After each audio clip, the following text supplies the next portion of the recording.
Welcome to episode 22 of the Bit Beacon broadcast. It's February 28th, 2024. Kodaks is here, that's me. Ravenheart. And we're going to jump into... It's been a minute since we recorded. Maybe we should. Let's address that. I got really sick right after Pokemon GO Sinnoh Tour. Mm-hmm. The following day, that Monday, or actually that Sunday night, I had like a fever. I went to bed, and all week long I kept leaving work early. And this is no joke. Like, I actually did do this. Yeah. I was leaving at like 11 every day, which it was nice, but I was just going home and sleeping.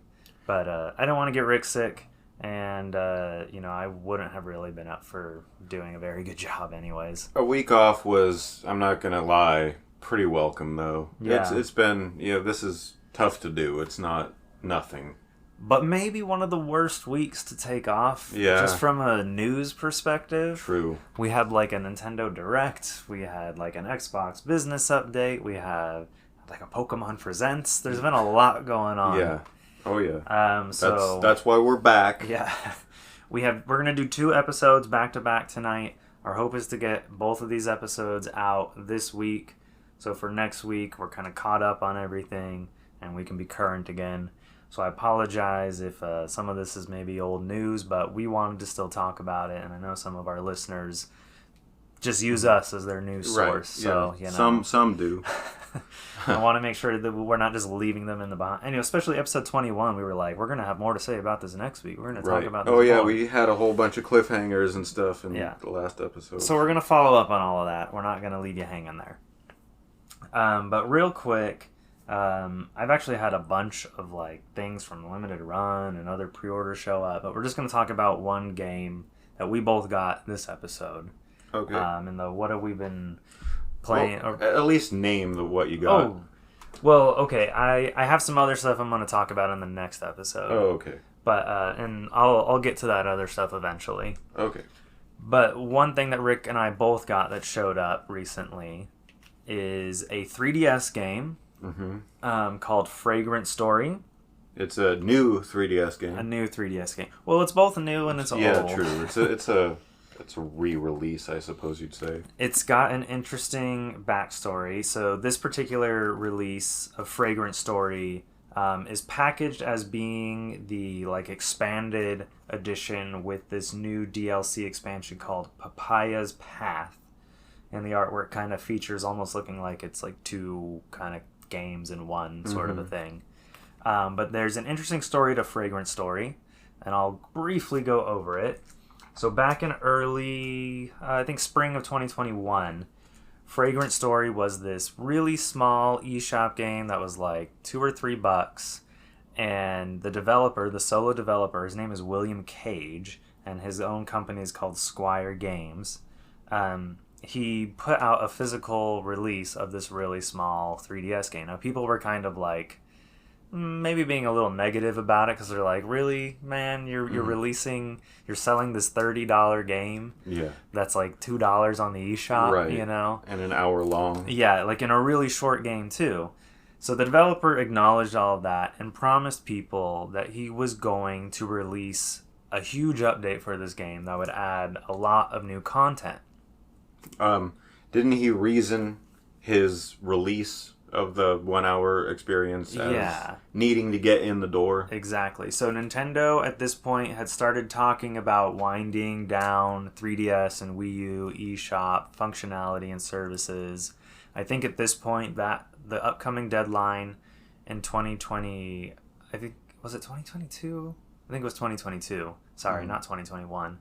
In 2022, the deadline that was upcoming was you'd no longer be able to like add funds on like 3DS and Wii U. Right. So he knew that like the end times were coming for the console. So he was like, I'm gonna put out this short version of my game and then I'm going to vow to update it later. And he was told by Nintendo that Nintendo, even if the eShop would shut down, he would still be able to release the update and people would still be able to update it. Mm-hmm. So now fast forward to fall of last year, he finally released the update. Mm-hmm. And the 3DS had since at that point totally closed. Right. You can't even access it. The only thing you can do if you open the 3DS eShop is download titles you previously purchased. Right. And even that days aren't probably numbered. Yeah, they say that's still there for the foreseeable future, but who knows how long that'll really last. Right. Another 2 or 3 years maybe at most. And so what he's done is he had leftover copies of this 2022 release of Fragrant Story that he put in a new box, shrink wrapped, included some new bonuses, and gave it a new cover artwork. Mm-hmm. And is re-releasing Fragrant Story as this. It's the same cartridge that released 2 years ago effectively now. Right. But you can insert the cartridge into a 3DS and it will prompt you to update it when you launch the cartridge. So he made good on his promise, which is pretty cool. That he could have easily just sold this $1 physical game that would cost $35 or whatever it was and just kind of walked away. Right. Collectors would have to have it because they need their complete America. There's a whole market that would need that. Yeah. And I mean, like, it would have just been a unique oddity. Oh, this weird 1 hour only game on physical copy. Examples of that exist. Yeah. On Vita and probably Definitely. 3DS. And there was one other little side note to Fragrant Story. Shortly before the 3DS and Wii U eShops fully closed last year, he released a code in a box style release for Fragrant Story. He sold it for like $5 on his website. It came with like a couple little random trinkets in the box, and then a scratch code that you could use to redeem for a digital copy of Fragrant Story. The same original game, right? The same original game, yeah. But the box is pretty nice looking, I think. It's got almost like going for like an Amano style illustration. I mean, even the font. Now here's a fun fact: every copy of Fragrant Story contains a fragrance. Mm-hmm. So why don't you sniff this copy? Sure. Is it a different fragrance on every copy? Or? I'm not totally sure about that. I don't really like this fragrance. Yeah, that smells a little weird. But I appreciate the effort he went. I think it's in the seal the fragrance is at. So it's not like inside the box or the cartridge or something. But you can sniff this box if you'd like. Interesting. But that's Fragrant Story. Oh, we should talk a little bit about the game. Yeah, so it screams Final Fantasy Tactics. It just, like, the enemies, the style of the enemies, the style of the character art, the environments look like a total spiritual successor to Final Fantasy Tactics, which gets me super excited. Yeah. I understand after the update, it's a pretty good experience. Yeah. It's simple in its presentation, but it's like got like a isometric, grid-based kind of background, like Final Fantasy Tactics, like you're saying. Right. I don't know that there's like terrain and things like that.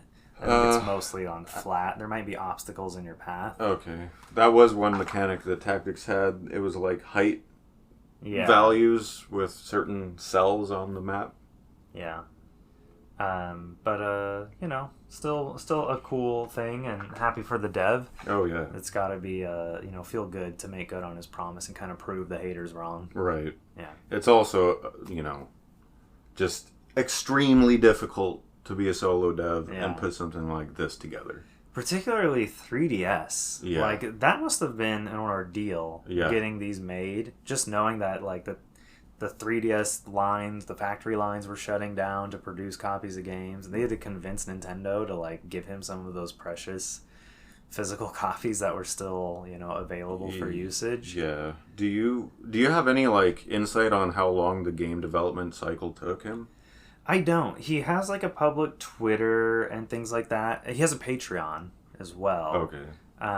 He claims, well, I don't want to say he claims, but he has always said his games are not for profit, I think it's like something. It's like a hobby of his, and I think he like donates money to like like all the proceeds to like animal shelters.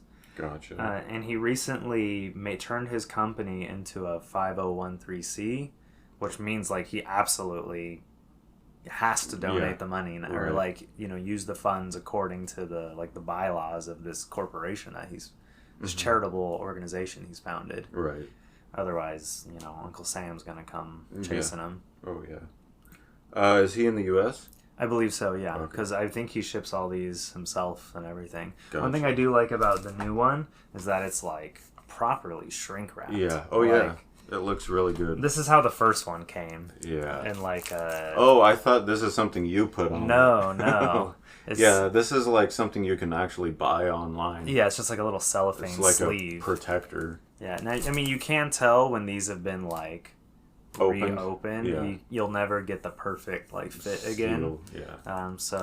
But I noticed like the seal stickers on the box itself are like they're constantly like kind of popping off, and I have to like push them back down. Got you. He probably packed them himself. Oh yeah, I have no doubt. These look like they actually got like proper packed somewhere, like by like a assembly this line. was done by a factory for sure. So impressive. Yeah, like crazy a solo dev doing that.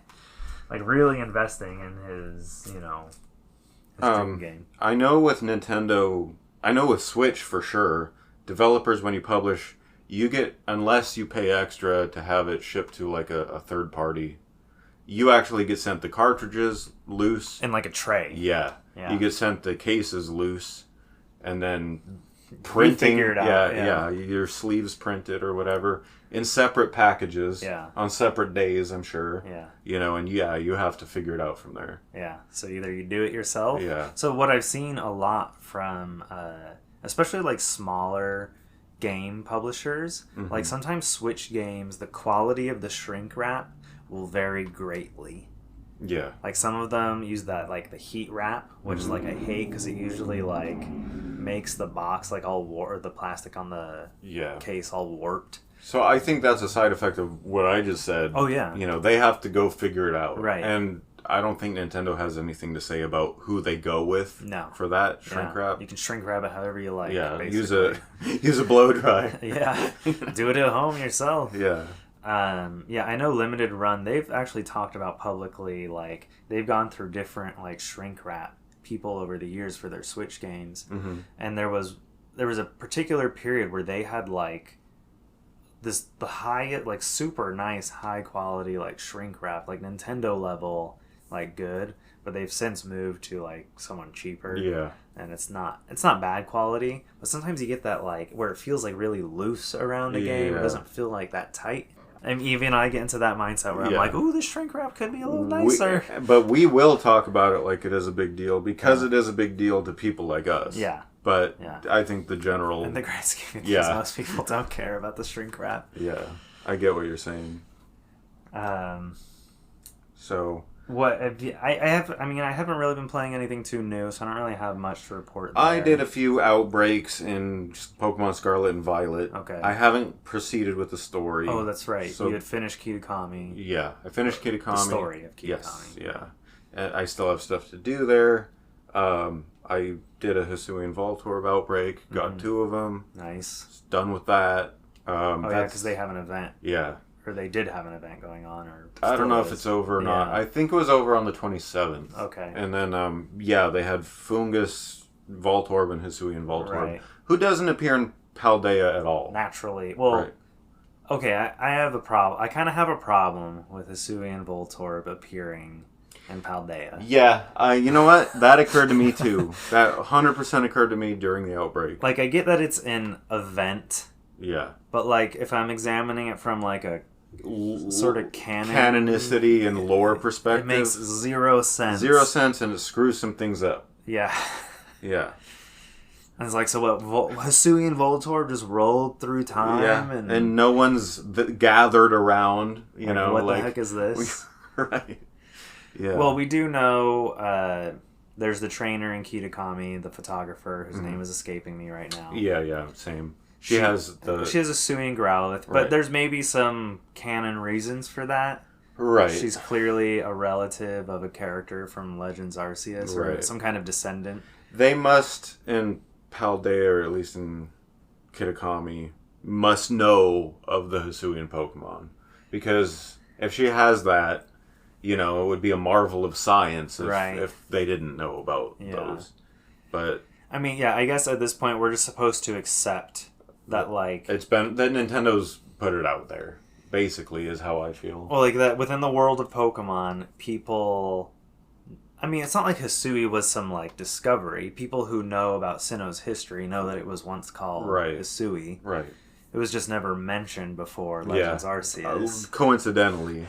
I Or in Diamond and Pearl. Right. It's like, you can never make a prequel if you can't allow for, like, any of that kind of things to happen. But I mean, like, if they were really masterminds, they would have, like, dropped hints in, like, Diamond and Pearl back in the day. Sure. Yeah, no, definitely. It would have been interesting, yeah. Like, there was some book on some bookshelf in someone's house that was like, Sinnoh was once known as Hisui. Right. And then that's it. Right. And then, like... Or the school that those kids came from in Kitakami that's supposed to be in Sinnoh or whatever, or Unova. Have that actual, like, name... Give them the name of an actual school in Unova from Black and White. Like, don't make up something new. Put it in, tie it to... Yeah, like, I mean, I guess the reasons for making up a brand new place in Unova... No one knows what the heck we're talking about. Is that it's really not... Unova's is the Generation 5 region. Yeah. So from Black and White and Black and White 2. Yeah, Pokemon. Little backstory. Well, we're talking about Pokemon. So yeah, like, these kids are from Unova in one of the first DLC of Scarlet and Violet. And they're from Unova, but they're from this school in Unova that was never seen in Black and White. Well, the reasoning is that this school is in some, like, futuristic, like, facility off the coast of Unova. Okay. Yeah. I haven't played the second DLC, but you're right. I know that much. Yeah, so it's like this crazy high-tech, state-of-the-art, like, newish facility with, like, fake biomes and things like that. Yeah, that makes sense. So, at least they weren't like, oh, yeah, it's here in this town. Yeah, right. When it never was before. Yeah, that would have been worse. Yeah. That's kind of what I thought they were going to do. Okay, no. So, it's not like that. Okay. Yeah. And there are some references to things in Generation 5 in the second DLC. Like, some of the characters are maybe, like, children of some of the gym leaders and things like that. Gotcha, okay. So, like, but, I mean, you don't explicitly really see anybody from Generation 5, but there are references. Got it. Yeah. I mean, Arceus had someone from Generation 5. Yeah, right. Yeah, which was an interesting, like, whoa. Right. I haven't seen this guy in a while. Right. Yeah, they had more than that, though. They had ties to, like, characters. Oh, yeah. I mean, that game... Yeah, great. Blew my mind, like, over and over again. We might have something to cover on that later. Yes, we will have more to talk about. In the next episode, we're going to talk all about the Pokemon Presents that happened this week. Yes. So let's end the Pokemon chat for now. Well, we're going to pick it up with another Pokemon chat. Okay, yeah, we have a really big one. What have we been up to? Well, we went to the Pokemon GO Sinnoh Tour. The in-person event in Pasadena or Los Angeles. Yes. And Rick, I would say, between the two of us, plays a lot more Pokemon Go than I do. Yeah. So... Probably, maybe. Yeah. You want to kind of take the lead on talking about what the event entailed? Yeah, sure. So, it was in Pasadena, Pokemon GO Sinnoh Tour, but they called it Pokemon GO Sinnoh Tour LA. Hey, LA County, I guess. Yeah, true. Anyways, things started Friday night when, that's when, like, all the legendaries from Gen 4 started showing up in raids, and you didn't really start to see it. Well, yeah, you didn't at all start to see any of the bonuses. But I think, didn't some of the research pop up already at that point? Yeah, the research for finding the Spiritomb appeared early. Yeah, right. And also, if you used the code to get the Rotom research. That was all timed research. Yeah. And then Saturday is when the actual, like, perks of the Pokemon Go Tour started. Yeah, that was the first day you could go into the venue. And so we got to the Rose Bowl. We stood in line. moved pretty quickly. They let us in a little early. Yeah, which was nice. Then they apologized for some delay on their Twitter at the end of the day. I think what had happened was that people who didn't show up early to get inside the venue were stuck outside of the venue after the event had started. Okay. And so it kind of cost people some of their time. Right. So kind of a benefit of getting there early is you don't really deal with that. Yeah. So we got in. Things started up. The Rose Bowl was divided into a bunch of different biomes. Yeah. And they had, the bubbling mire and the other ones. You remember one of them? Yeah, we have the event map. Maybe I could pull that up while you're talking. Sure. And so you would go to each one, Pokestops, and these Pokestops within the Rose Bowl they were like fictitious Pokestops that were temporary. Yeah. And they weren't just based for the event. Right. Normal Pokestops in the Pokemon Go world map are usually based on like some kind of monument or some significant feature, painting or something. I have the map. Do you want me to quickly mention sure. the biomes? Go ahead. Okay, so the venue wasn't quite just the Rose Bowl Stadium, but it also included a large chunk of the golf course that was just north of the Rose Bowl. So the area around the stadium was Seaside Metropolis, and then it went to, as you go north, you get into the Mountain Hot Spring, and then the Entangled Ruins, and finally the Bubbling Mire. Right. Yeah, so there were 4. 4 distinct biomes, yeah. And you could walk between these biomes as you pleased. Yes. Whereas in like the global event that happened this last weekend that everyone could you had to do it in a certain order. Certain hours were certain biomes. Yeah. I kind of like this better. Oh yeah, it's fun to be able to just like switch between them. So it's basically you have access to these 4 biomes. You can walk around all day for however many hours it was. 7 or 8 hours we were there. And as you please. And so these fictitious Pokestops that they set up, and there were probably 100 Pokestops or so, maybe less. Maybe half that. Yeah, half that, 50 or so, and gyms. Gyms, yeah. Were all just kind of like digitally set up within the map, and spinning each one would get you like special field research tasks that were specific to that biome. Yes. As well as the pools of Pokemon that would spawn while you were in that biome. So Bubbling Mire had a bunch of poison and rock and all those kind of types, and you can predict what types of Pokemon. The kinds of things you'd see there. It was for the most part all Gen 4 and Gen 2 and Gen 1 Pokemon that have Gen 4 evolutions.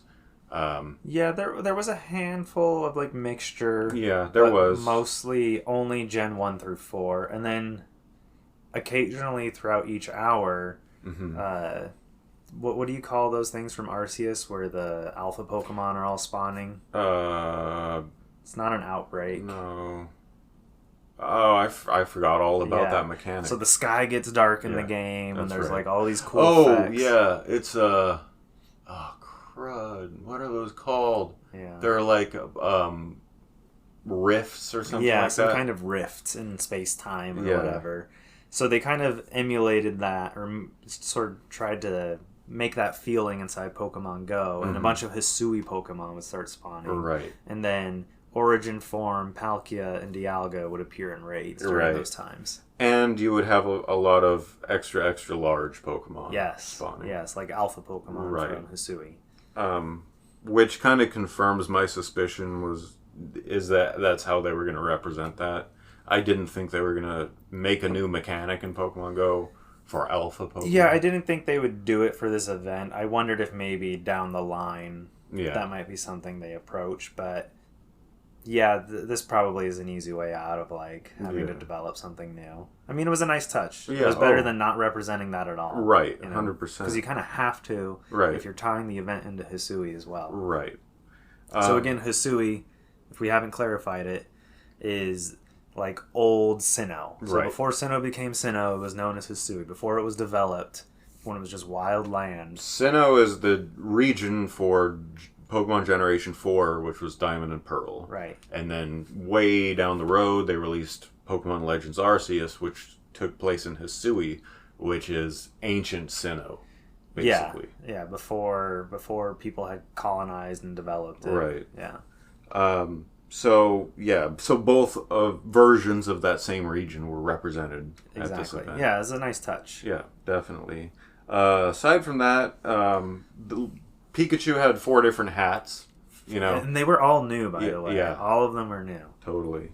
I got my male and female of each, so I'm good. Yeah. So it was. They were wearing the hats of Akari and Ray, the 2 protagonists of Legends Arceus. Yeah.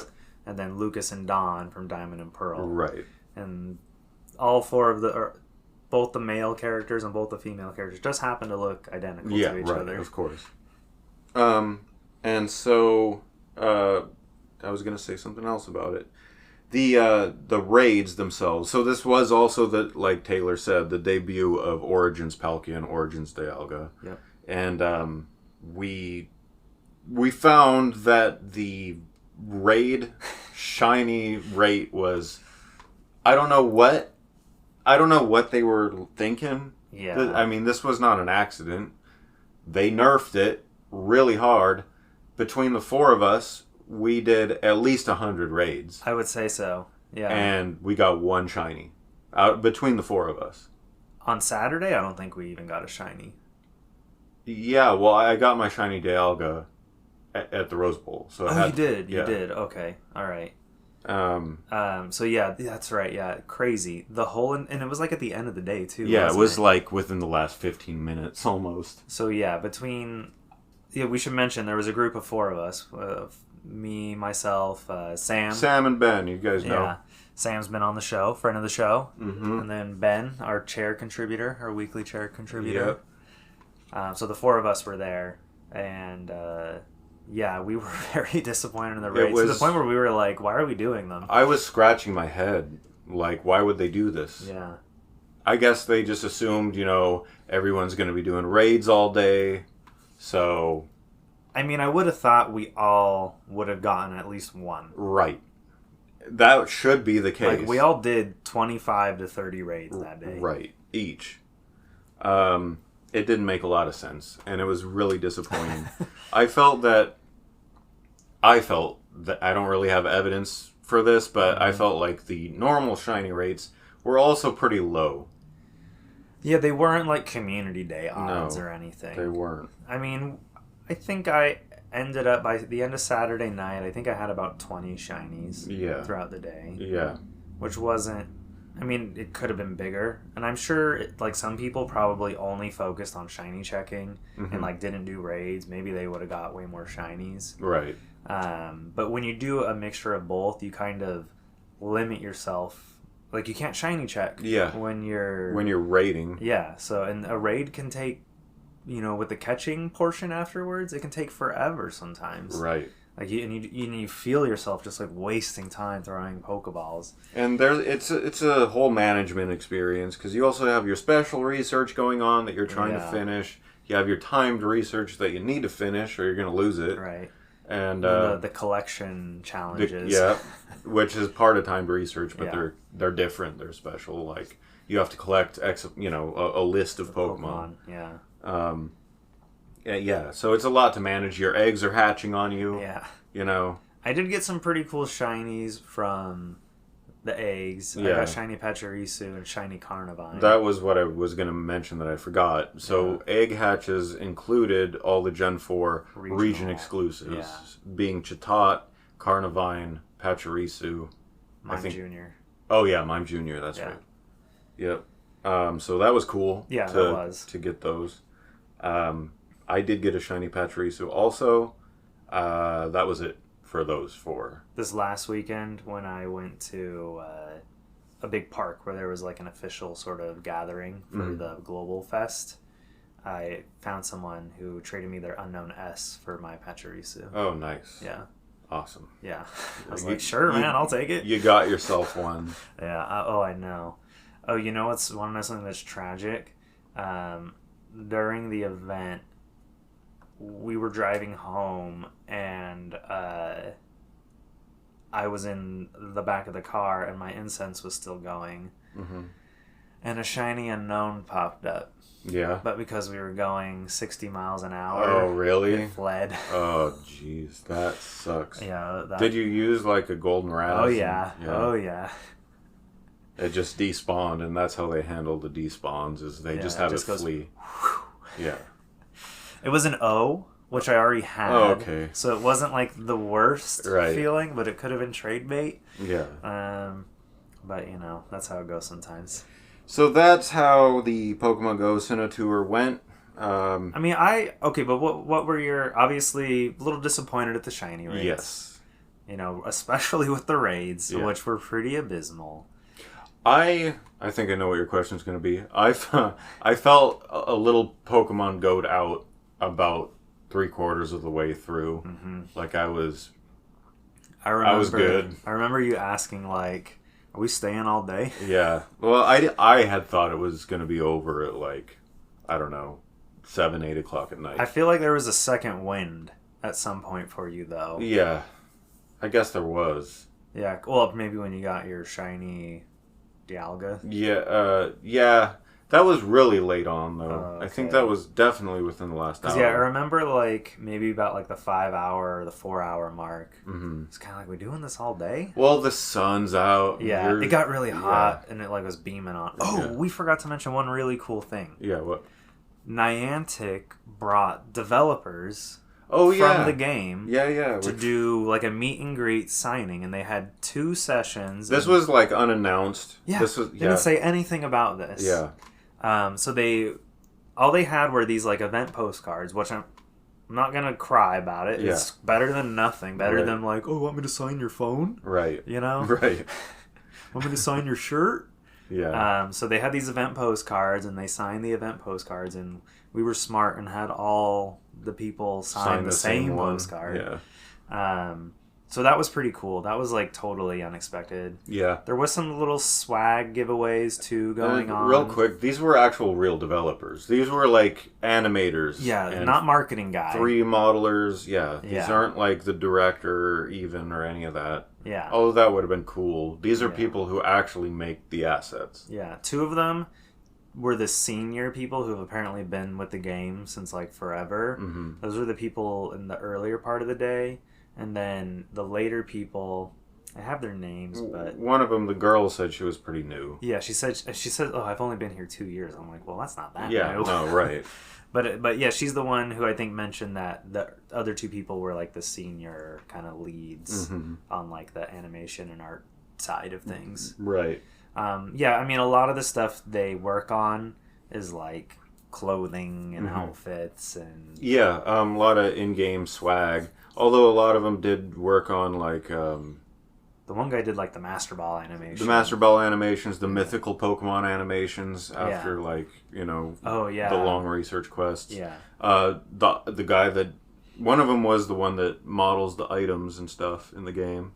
So I mean, pretty key, contributors. I don't think the Pokemon Go team is like a really big team either. Right. I mean, they make enough money that it could be a ginormous team. Yeah. But I think they operate with a relatively small head count. I would say that their back end team is probably bigger than their front end team. I think you're right. Yeah. I think you're definitely right. Yeah. I think if anyone's got work to do, it's the back end team. So another thing I want to mention too about the event on that note is that there was a lot of streamers, and I couldn't name anyone, but a lot of Pokemon Go YouTubers and bigger channels. They were there as guests, and those people were announced, right? Yeah, there were some like Pokemon Go personalities, right? That influencers. Pokemon Go influencers. That's basically what they are. That was probably what they said on the promotion. I think you're right. Yeah, and they had like a tent station set up just for them. There were a few things going on throughout, like the golf course and stuff. Yeah. At one point, I saw a stage with a bunch of people on it. And I don't know. One of them was wearing a bunch of ridiculous outfit. Okay. Oh yeah, there was a stage Pikachu where I think they were doing like photo ops, like with the characters. Mm-hmm. So maybe they used that for something else when the characters weren't there. Because I knew the characters were only there for like 1 hour here, and then like they got an hour break, and then they did another hour. that kind of thing. Um, But I want to mention about the influencers. Yeah. Something funny we saw when we walked by the influencer tent at one point.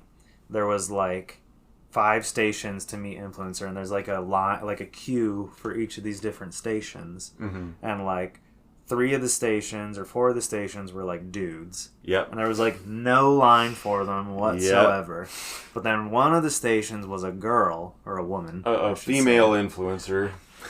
and the line was like massive. Yeah. I mean, it's what you expect. Yeah, I mean, I don't know what it says. You can draw your own conclusions. Yeah. I mean, if you've been around this community, going to events, conventions, etc., you know why that was the case. Yeah. But go ahead. Just a funny Yeah. thing to see. We don't care so much about the influencers, but others might, and people who play games might. So Yeah, I mean, I know one of our friends, Ben, this YouTuber / influencer wasn't featured at the event, but they were there. Right. And Ben ran into him, and he, briefly said hi to him. That's cool. Yeah. Like if we saw Carl Jobst out and about somewhere. Yeah. I mean, wouldn't we stop and say hi? Of course. He's in New Zealand, Yeah. so... Well, he might visit LA. Yeah, that'd be Go cool. to Nintendo Land. He's a speedrunner, actually. That's his main thing. Yeah. See, all this investigative stuff he does is like his side. I think that's where he makes money. Right, yeah. It is. But he started his career, at least, as a speedrunner. Yeah. Anyways, other things that were there, they had an information booth, snack shack type setup. Yeah. And then they had Pokemon power banks where you could Yes. charge your phone, and they were dressed up to look like a whole Pokestop. Yeah, like a real life world Pokestop. Yeah. And then there were inflatable. It was the 3 Gen 4 starters, and then the 3 starters from Legends Arceus. Yeah. One thing I want to quickly compare this. You weren't at last year's Hoenn Tour in Vegas. Right. But Ben, Sam, and myself were. And while I can understand your disappointment with the shiny rates, I have to say, compared to last year's event, this event was absolutely incredible. Oh, really? It was so smooth. Everything worked. Just in general, you're saying? Yeah, like, there were no problems. There were no connection, errors. None of that stuff was going on. Yeah, I noticed I had 5G the entire time, and it's because they had like 6 or 7 mobile cell towers set up throughout. Yeah, they learned their lesson from last year by first making it behind, like you couldn't just walk in if you were in the public. Yeah, looky-loos. Because the Hoenn Tour was at a public park, and Yeah. I don't know what they thought people were just going to respect.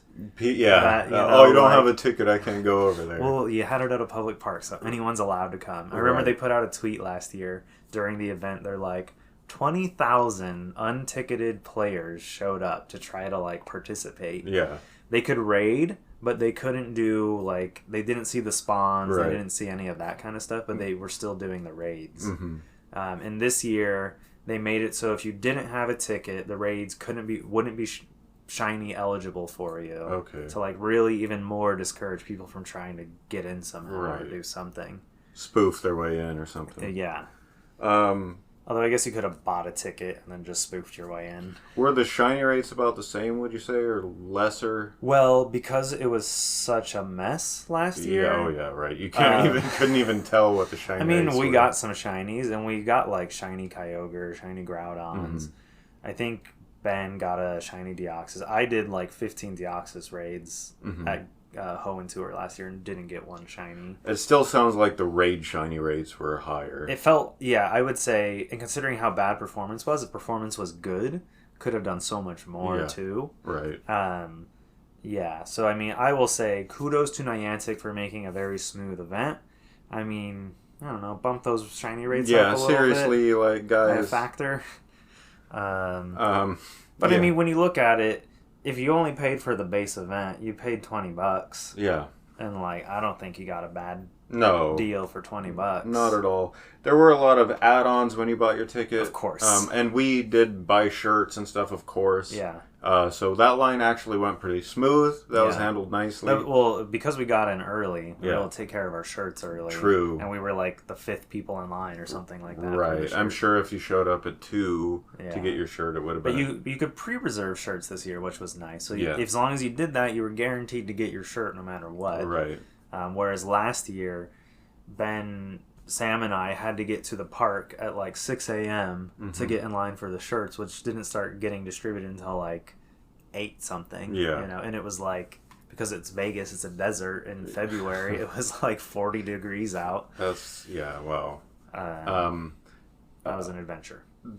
For Saturday, it wasn't Friday. It was just, if you had a Saturday ticket, you could buy for Sunday the city experience or whatever it's called. Basically let you just play the game. Yeah, it was basically the event, but outside of the Rose Bowl. Anywhere in LA or Orange County, you had the experience of playing just without the biomes, I guess, is the only thing you didn't really have. Right. Well, I think, didn't they... I'm pretty sure they swapped biomes throughout the hour. Either they swapped biomes throughout the hour, or it was just everything was appearing. Yeah, okay, you might... Yeah, because I know this biome swapping was this last weekend for Global. Yeah, I want to talk about that too. So last weekend, a week after, they brought back, quote unquote, a lot of the Sinnoh experience. They call it Global Sinnoh Tour. Global Sinnoh Tour. So they did this for Hoenn Tour last year as well. Because before Hoenn Tour, there was no in-person event. Right. It was only a global event. Right.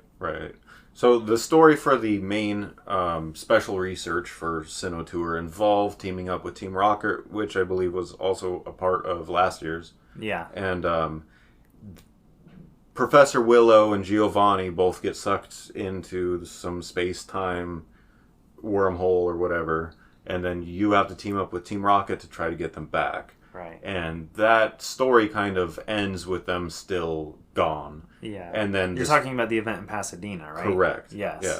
And so this past weekend, they kind of continued and finished that story. The back half of the story. Exactly. Yeah. Now, this past weekend, it was more like last year, where every hour it would rotate biome. Right. And the exclusive field research tasks came back. Yep.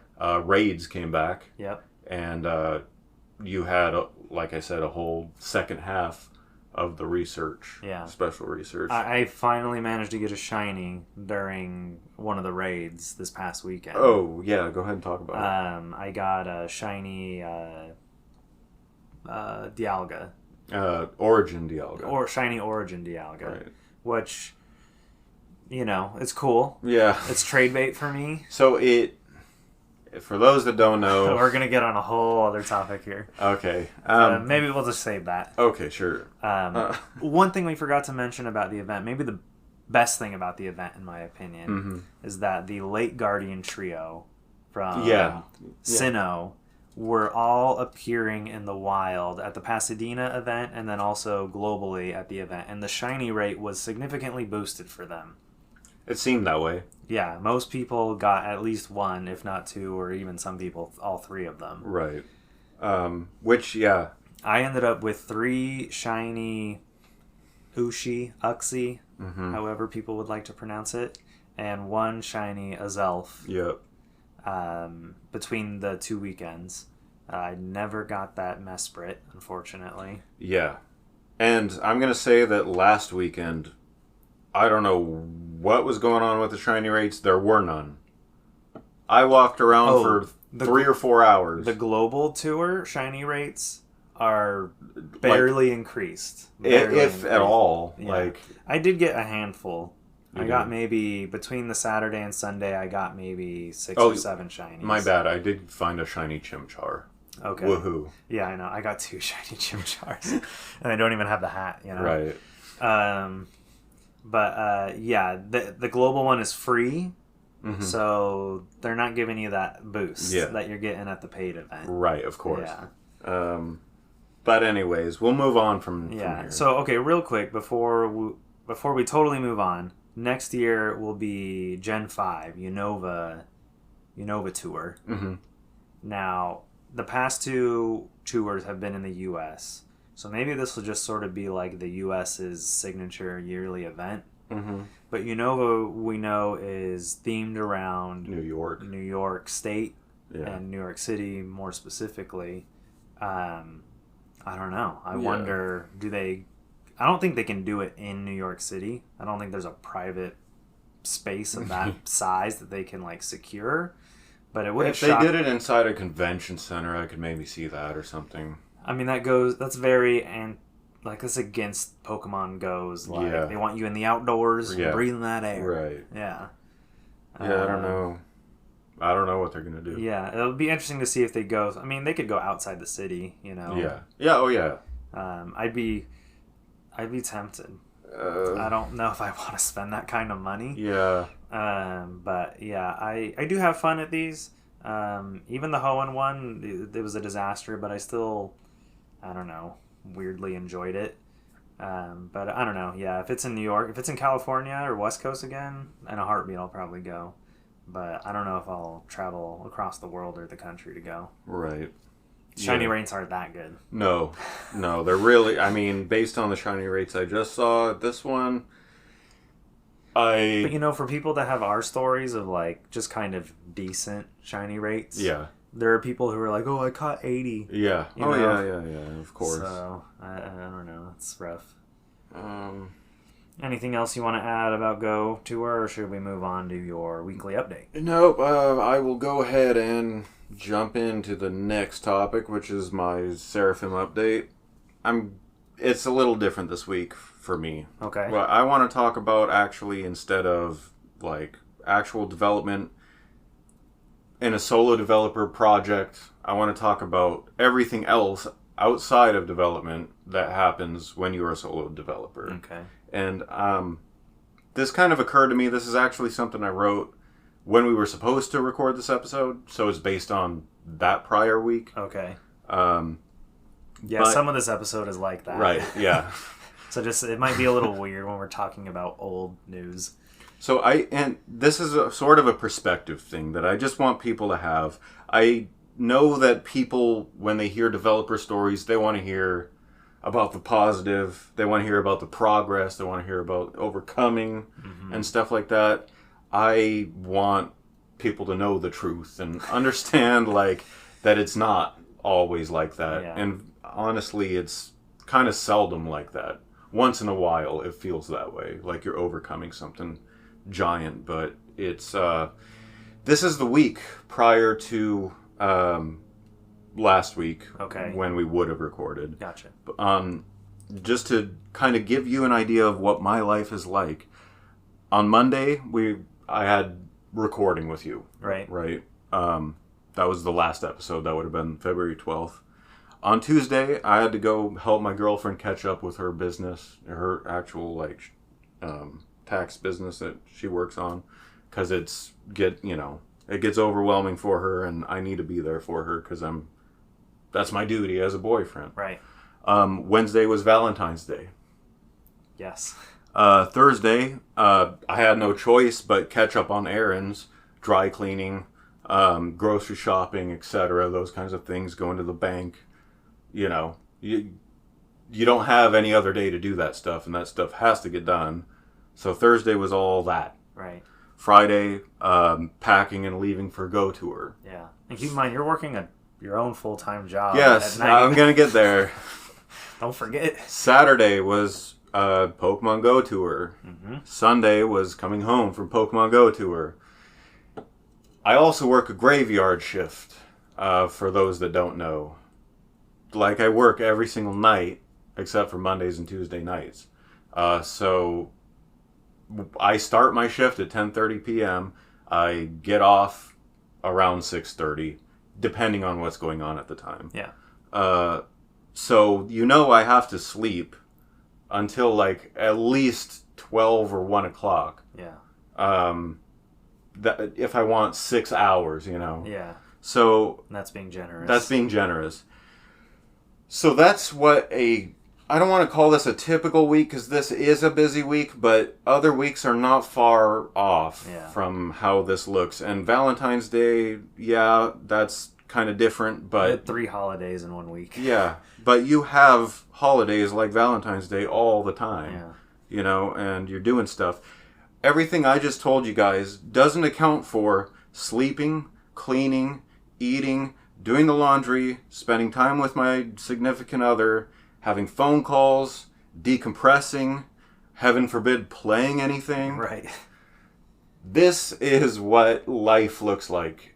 And imagine, and so you have, you know, and I'm not like pointing the finger or saying anything bad about anyone, but you will have your friends and family and everybody else in your life constantly asking you about the game.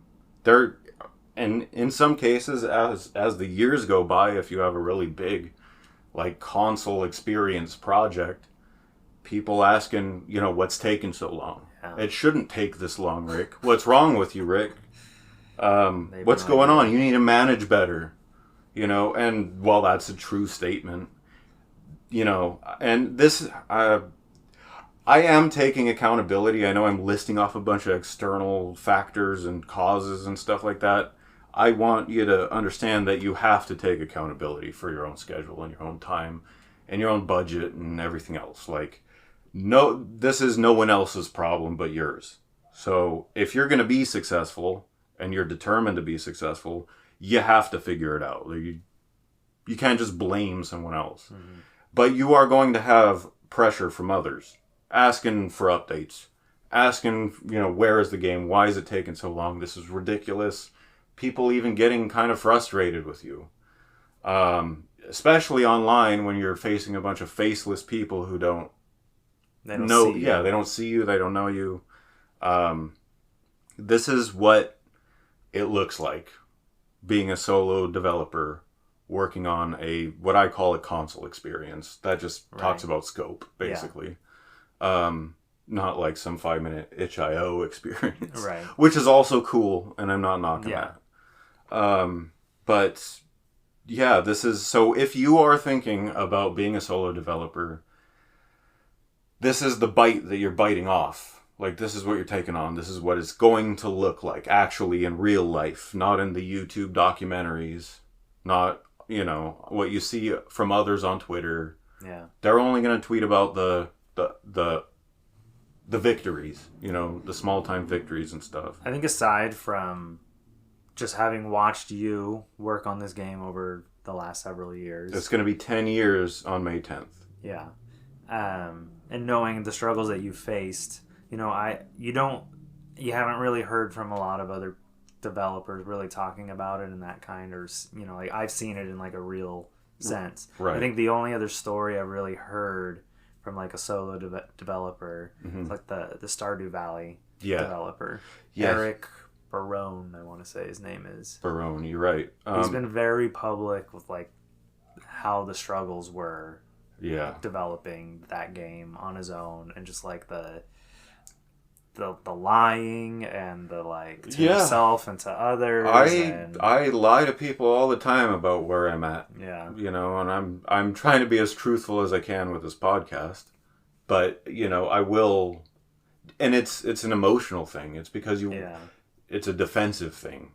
You know, it's because you don't want to disappoint, and you know, you don't want others to be upset with you. Right. That you lie about having just spent 4 hours on the game when you spent 4 hours on YouTube or something like that. Right. You know, because you need to decompress from everything else going on in your life. This is not for the faint of heart. No, it's not. No, and honestly, success almost takes like a U.S. Marine level of discipline and management. You know, like getting up at 6 a.m., going to the gym, you know, like that kind of like discipline. It's insane. It's insane to have all of that, and, you know, you have to write stuff down. You have to like block out time. Know that from 6 to 7, every day you're doing this. From 7 to 8, you're doing this. Yeah. You know, otherwise it falls apart. This cannot be a willy-nilly Like, I'll do it, I'll find time. No, you won't. And you mentioned him. I'll also throw out Derek Yu. Mentions, not as much as him, but he does talk a little bit in his book about how hard things get. He's the Spelunky creator. Yes, creator of Spelunky, which is a really good solo project. Yeah. People should play that one. I bought the game after reading the book. Yeah. I haven't spent too much time with it, but it's, it's like a roguelike type of roguelike platformer, I guess you'd call it. But anyways, not really an update on progress, but I just kind of wanted to talk about what this is like, and I'll probably bring up Seraphim a few more times throughout the episode as we talk about other news. Okay. Well, sometimes you got to be real, and if, you were crazy busy and there's a million external factors, I mean, Seraphim just isn't going to get... It's, what do you cut out? Do you cut out sleeping? Do you cut out Valentine's Day? Do you cut out, you can't ignore your significant other. That's cruel. You can, but at your own peril. Yeah, it's extremely selfish. Yeah. I don't know. There's nothing you can cut out. Oh, you could say that, Rick, going to Pokemon GO Tour is a choice. And it is. Yeah. But, that's important. Like, right. It's not like you're not a machine. No one's a machine. Right. You have to be able to have, other social things. Lives. Yeah, social lives, and, also doing this podcast and stuff is kind of an excuse, but, that benefits from going. And I mean, you are not someone who... I would not say you treat yourself a lot. Like, you going to Pokemon GO Tour was like a big deal. Yeah. That's like almost like, I mean, even though it wasn't that far from home, we spent the night, 2 nights. Right. We were in the area, like that was like a getaway for you. You don't, doing what you have to do to, get through every day. Yeah. And still find time to work on your creative pursuits. You don't afford yourself stuff like that very often. Yeah, I don't really take any kind of vacations or anything like that. I did go see my mom. Yeah, and until I started this podcast and took 2 trips. I mean, like your family who you hadn't seen in a while. Like a decade. Yeah, so I mean, those are things that are under... I know you've taken more trips than I have. You know what, that's going to change pretty soon. I got a couple trips coming up. Cool. Gotta keep us posted. We're going to have to figure out how to do some recording around those things. Yeah, we'll figure it out. Yeah. Always do. But anyways, so just some insight, guys. It's not all, glory and, it's like you see in the story after the fact, after the game comes out, the whole story that you hear is all the positive victory stuff. You hear about some of the challenges, but only to accentuate the victories. This is like the mud, that you're plodding You're in through. the trenches. Yeah. And this is how it actually goes in real life, guys. So, thought I'd just, open up about that. You got real today. All right, shall we move on to the news? Yeah, let's move on. Okay. So we've got a few stories, but first we're going to start off with a story about IGN has announced their plans for a 3-day in-person event in Los Angeles in early June. Now, if that sounds familiar, that would be about the same time frame that the Electronic Entertainment Expo, aka E3, sorry. E3. I wasn't paying attention. Has always traditionally been held. So the exact date, price, and location have yet to be announced, but IGN has described the event as an in-person 3-day fan event in Los Angeles this summer, featuring gaming and entertainment creators, developers, publishers, and enthusiasts. That sounds a lot like what E3 was kind of trying to pivot to in their final years. Right. It started as a trade show, and then it kind of turned into what this is. Yeah. And like a festival almost. Yeah. And a celebration of developers and getting the fans mixed in to mixed results. I mean, I'll go to this. Yeah, I'm definitely interested. I mean, I feel like it's going to depend on, when they release the list of, like, exhibitors and supporters, for sure. Like, if it's, like, nobody. Like nobody responded to this. Yeah, then I'm going to kind of be like... I mean, I almost feel like this event was sort of like a, hey, world, we're going to try to do it. As a hope to maybe convince publishers and developers to sign on and get interested. Right. So it'll be interesting to see if they can pull it off. But there's some other comments from IGN I want to get to. They said official exhibitors are expected to be announced in the coming weeks. For now, it promises to include world-class talent, parties, networking opportunities, and unique attractions from a curated list of leading exhibitors across gaming and entertainment. It will include live IGN shows, tournaments, first looks at new releases, and panels featuring headliners from games, televisions, movies, and more. A portion of ticket sales will go to charity via Humble Bundle. So they even mentioned the after parties that E3 had. I mean, they're literally they're trying saying, to really mimic it. Come on, come back to E3. Yeah, basically. So yeah, I mean, I don't know, I'm interested. Yeah, 100%. I mean, if it is as exquisite as they're making it sound like it's going to be, I don't know that you get everyone to just commit to going back to E3 all at once. I gotta imagine it's gotta be a smaller scale affair. I think regardless of what comes out for the exhibitor list, etc., my days are kind of like, I work at night. Mm-hmm. I'm definitely You're open during the day. I'm definitely gonna go to this regardless, even if it is just a bunch of, even if it is more like Indiecade or something like that, I'm still gonna go to this. Yeah.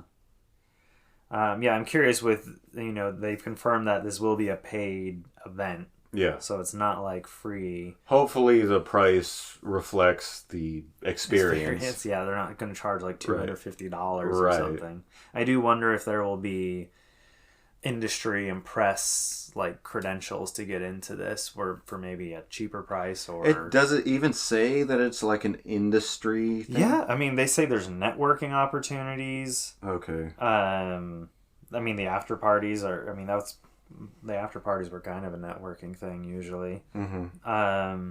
Panels. So I mean, it sounds like some weird hybrid of like a Comic-Con / E3. Mm-hmm. I do throw a little bit of like television, movies, and more. Like, do we really need? I hope not. TV and movies there. Oh yeah, they actually said that. Shoot. Yeah. That. So I mean, unless they're like the cast of the Halo show or the cast of Twisted Metal. IGN is a gaming website, so hopefully. Well, they would probably claim that they're an entertainment website. Yeah. They've always had like a movies section and a TV section. Yeah. Do you remember? But those are subsections almost. Yeah, I mean it started as a gaming site. Yeah. But I think some of those sections are maybe more prominent now than they were back in 2003. So I have two thoughts, but go ahead. Okay. Do you want me to get to this last video before we kind of talk about? Okay. So IGN president Yale Prow issued the following statement. Why do people always have the most difficult names? What do you say there? Issued the following statement alongside the announcement. IGN Live is aligned with IGN's mission and history. For nearly 3 decades, we have fueled fandoms that drive the most diverse and beloved games and entertainment into the zeitgeist. Fans and partners have voiced their demand for a physical space where the community can come together in person to celebrate the industry's most exciting innovations. Mm-hmm. I mean, I want it. Yeah. I want it. Fans and partners. Yeah, so it sounds like they really are trying to have like a public meets industry type of thing. Which... I mean, I hope they have like an industry, like that, at least day one, the industry only. That was the best thing that later E3 did.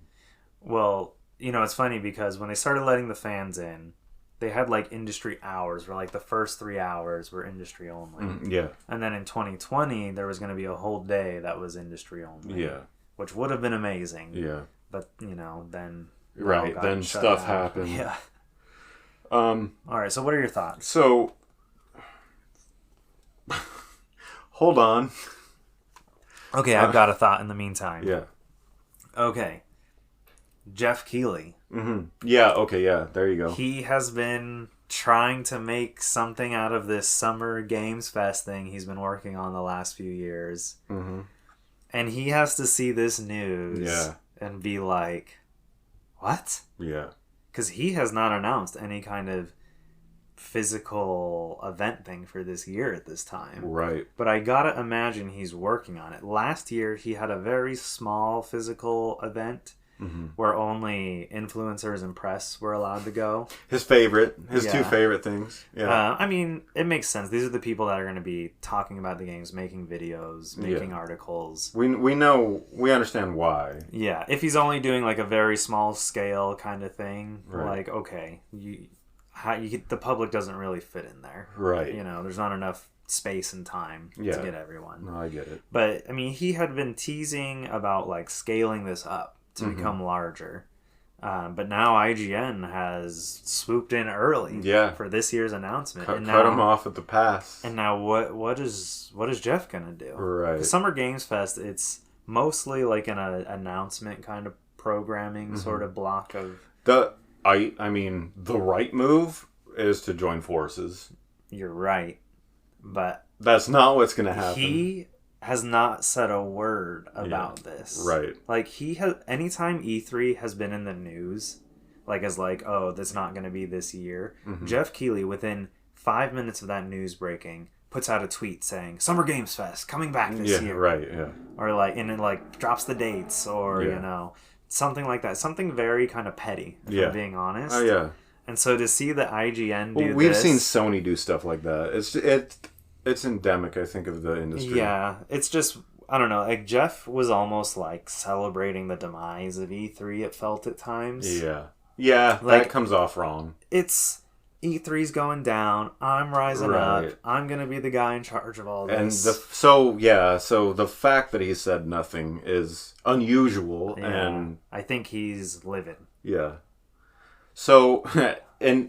he probably is, because I'm sure he has a whole bunch of people at IGN who are his friends. Right. And, I mean, maybe he was given the heads up. Yeah. And maybe he's examining, okay, do I join for... it's not within his plan. His plans were probably like, I want to be the boss of this. Yeah, but a good CEO or manager, or whatever you want to call it, leader, knows how to adapt to unexpected circumstances coming up. And... if he is a good strategist, the answer is to join forces with IGN. And because it sounds like what he wants to offer and what IGN wants to offer are different enough experiences that they could be two parts of the same thing. Sure. You know? Maybe Jeff handles the industry area or something, and then IGN handles like the public integration side of things. The influencer club. Yeah. Jeff Keighley. Yeah, exactly. So, like I said, I have two thoughts. One, IGN is a media company first, and always has been. So, this event is being put on by a games media. I don't know if you'd call them a conglomerate. Okay, this is an interesting... I see kind of what you're saying. This is kind of a conflict of interest if you think about it. They could just not let any press in. Right. Like, not give out press credentials. They could totally just, have the monopoly on all the news. C-block all the other media.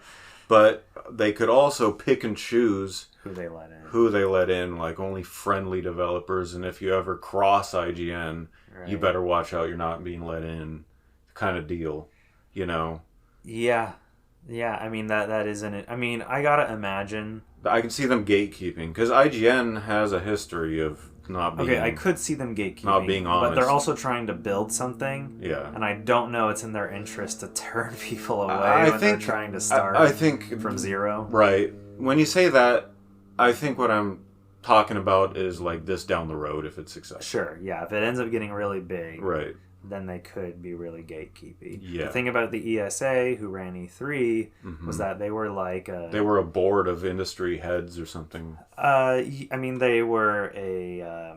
They're still around, right? The ESA is still around. They're a lobbying group. Yeah. For video game related legislation. You know, they're there to either promote things or shoot things down. That's the right kind of organization to run something like that. Right. I feel like this is, in my opinion, the wrong kind of organization to run something like this. This is a media company. Right.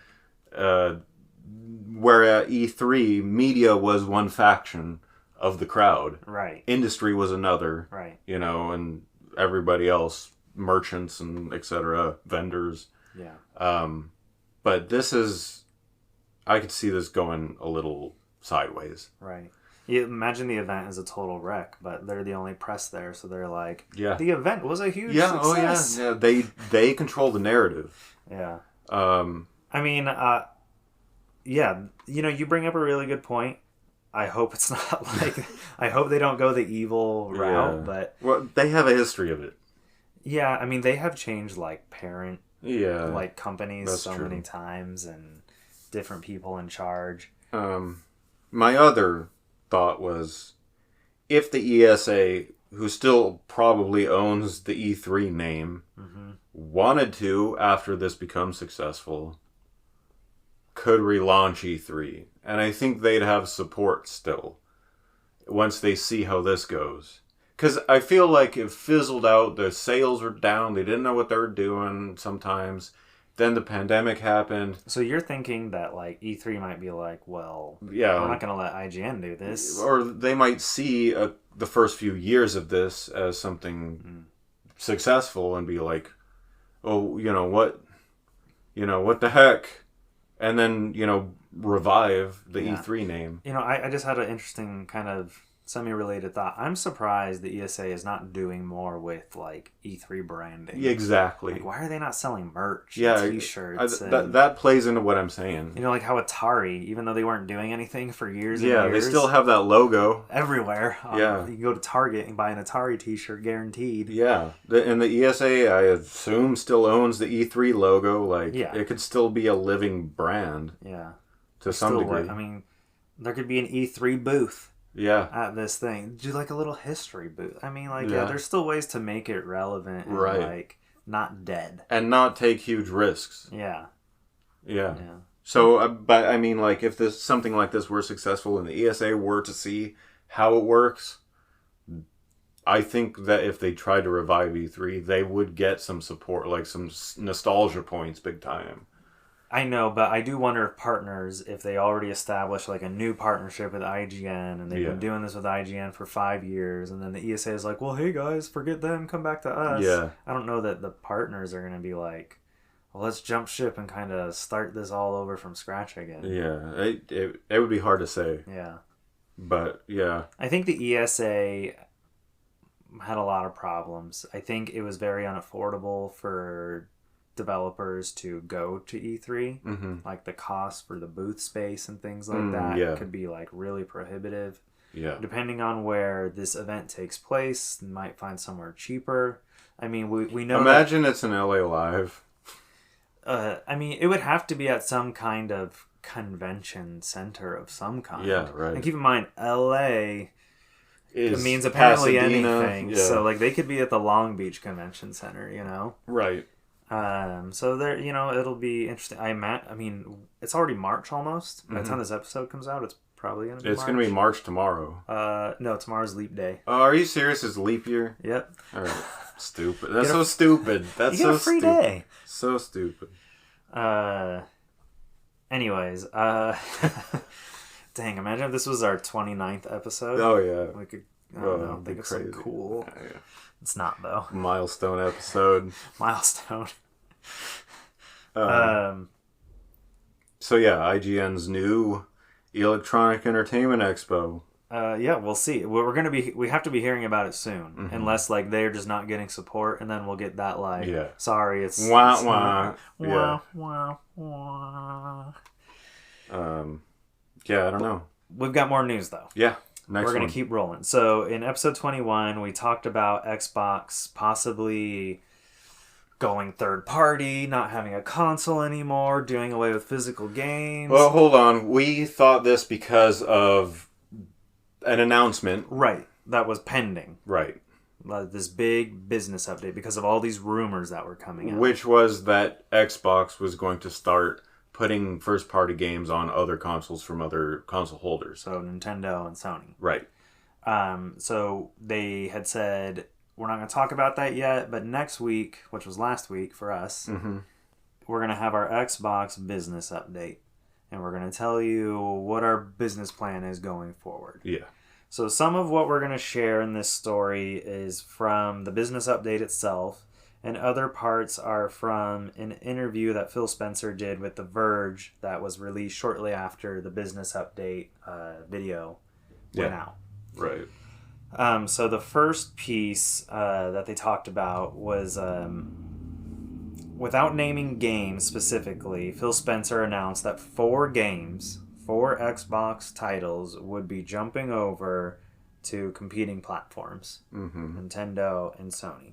These 4 games, he said, are not going to be Bethesda's Starfield or the upcoming Indiana Jones game from Wolfenstein developer Machine Games. So, because people were thinking they were going to put these huge games on there. This is a marketing strategy when they tell you what it's not going to be. Yeah. Yeah. Trying to set expectations, I think, to a more reasonable level. Right.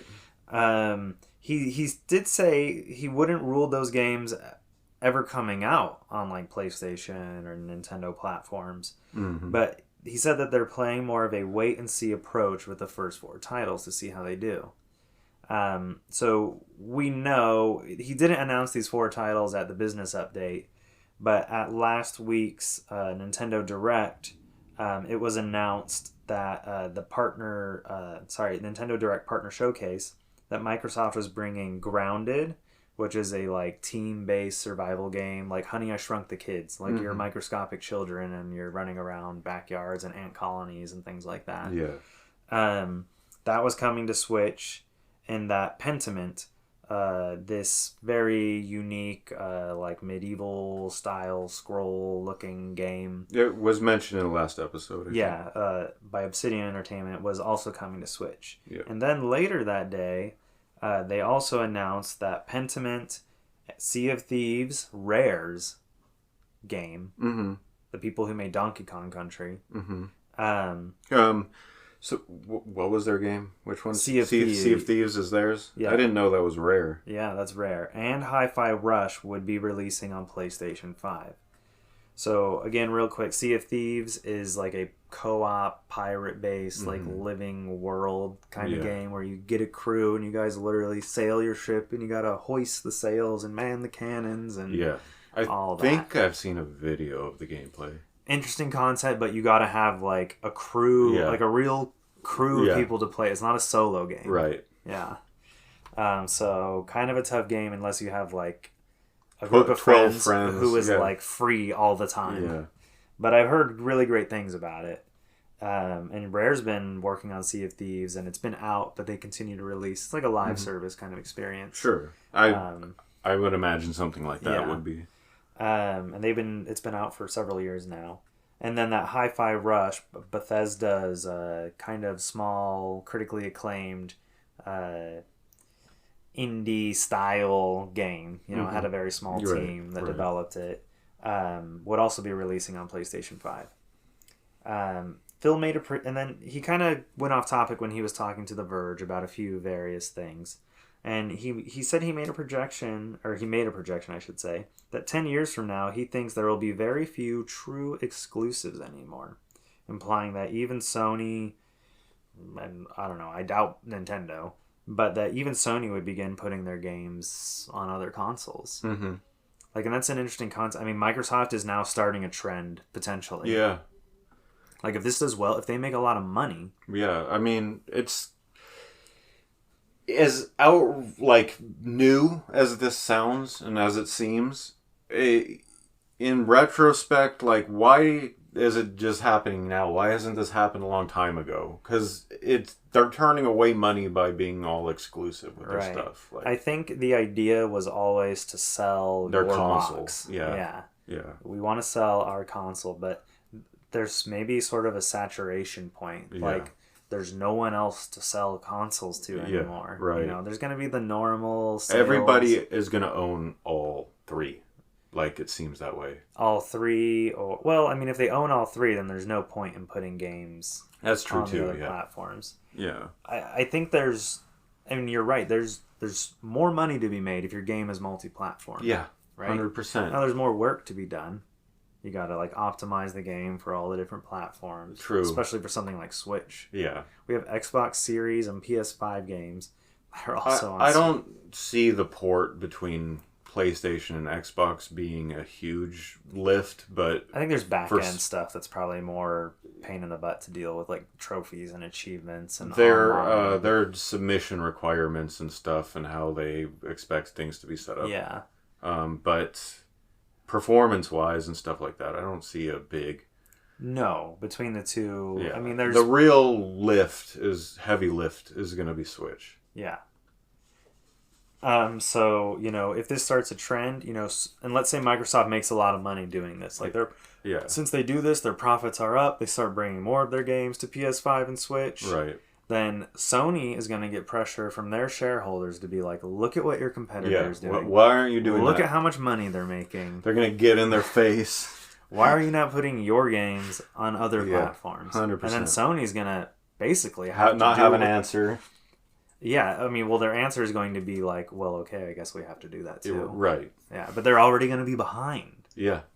So I got to imagine Sony seeing this and going like, well... Sony is definitely having talks and considering the They're having meetings every day talking about this. Oh, yeah.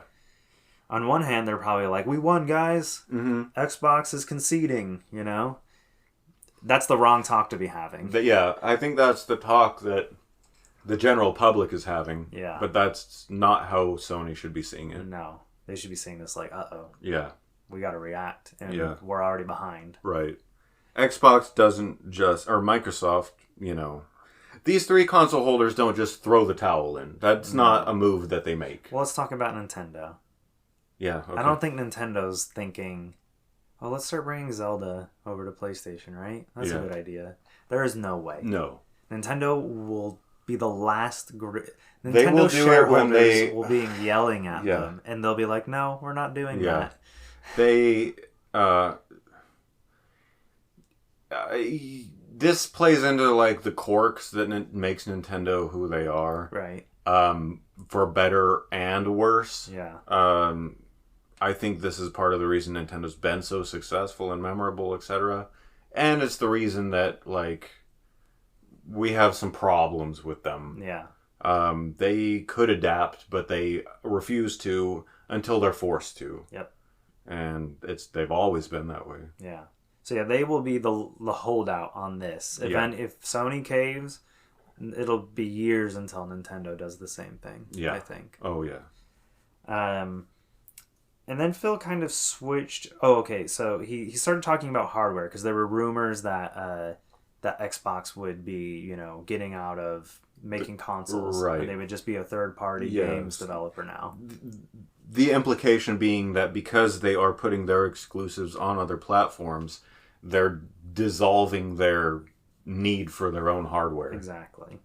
So Phil reaffirmed support for the future of Xbox hardware unit by saying they were already in the planning stages for the next generation of Xbox, and he promised the largest technical leap seen yet for Xbox hardware.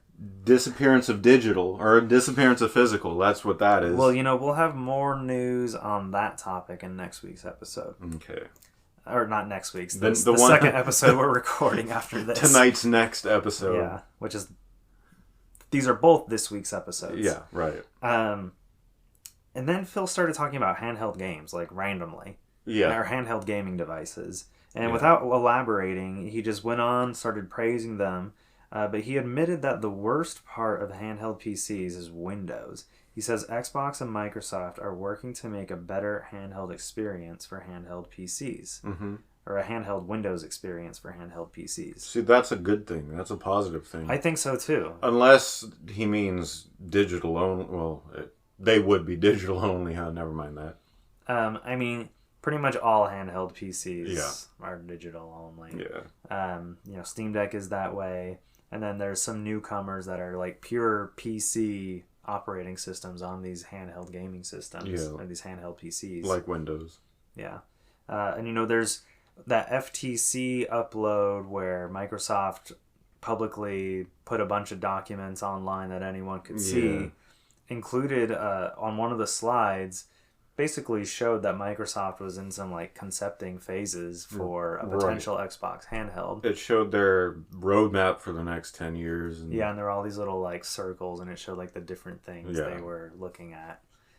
So I mean, it's quite possible that they're already working on their own handheld, or you know, nothing came of it, and they're just gonna let other people manufacture them. Right. I mean, I think their best move would be to build support, like let others handle the hardware end of it, and then just like put out like, you know, Windows handheld or something like that. Yeah, like a certified Xbox handheld or and something. then, you know, put out updates for that and do support. Yeah. You know, they could make a lot of money doing that. I mean, they're struggling. You know, PS5 is outselling Xbox Series consoles 2-1. Yeah. So, I mean, they're already struggling with their own hardware. Mm-hmm. So it's like, do they really want to risk making a new handheld device that, you know, maybe won't, you know, and then they're left with a bunch of Windows handhelds? Yeah. I mean, I love that, like, isn't that the craziest thing? Like, the industry is, like, trending back towards handheld, like, devices and consoles. Yeah, it's something bizarre. We had the PlayStation Portal. We obviously have a new Switch on the horizon, or so we think. I mean, like, the Vita kind of faded. Yeah. You know? And then we went and the kind 3DS, of almost a sort of anti-handheld sentiment. Right. Until the Switch. Which changed everyone's mind. Yeah. Yeah. And then, now there's all these competitors. All these handheld PCs are effectively yeah, we have Switch Steam competitors. Deck, and I mean, even PC has gone handheld. That's crazy. Yeah, there's the Legion Go is a handheld PC. Yeah. And then, you know, obviously, like I said, PlayStation Portal, which isn't really a system. It's a peripheral, but it's a handheld experience. Yeah. And, now Xbox is talking about it. Yep. So everyone's going to have a handheld. Yeah. I mean, there's rumors, and, like, really unsubstantiated, not super credible rumors, that PlayStation is working on a portable, a handheld PS5, effectively. A proper handheld system. Yeah, that would play PS4 and PS5 games. Digital. It would be digital only. Yeah. Yeah, so I mean, that's, who knows? I don't want to dwell on that too much. We'll report on that when we actually know something. Yeah, when there's something a little more concrete. Microsoft also announced that Xbox Game Pass now has 34 million subscribers. Now, again, Xbox Game Pass is their subscription service, kind of Netflix style, where you can download any number of hundreds of games at whenever you feel like and play them. And it includes all Xbox first-party games day one. So you don't have to pay $60 to buy a brand new game. You can just download it if you're paying, you know, $16 a month for Xbox Games Pass. And so 34 million subscribers now. But what they don't tell you is that this number includes the new Game Pass Core, which was formerly known as Xbox Live Gold. Right. Which is a totally different service than Game Pass. Right. Well, they need to show those numbers.